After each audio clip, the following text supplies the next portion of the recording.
આગળ સમાચારમાં વાત કરીએ તો રાજકોટથી સમાચાર પ્રાપ્ત થયા છે તો રાજકોટથી સમાચાર સામે આવી રહ્યા છે કહી શકાય રાજકોટમાં મનપા કર્મચારી હોવાનું કહી છેતરપિંડી કરી છે તો વસૂલાત ખાતાના કર્મચારી હોવાનું કહીને છેતરપિંડી આચરી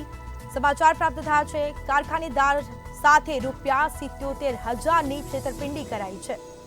તો અર્ટિકા ઇન્ડસ્ટ્રીયલમાં કારખાનેદાર સાથે છેતરપિંડી કરવામાં આવી મહત્વપૂર્ણ સમાચાર અને કહ્યું વેરો નહીં ભરો તો કારખાનું સીલ થશે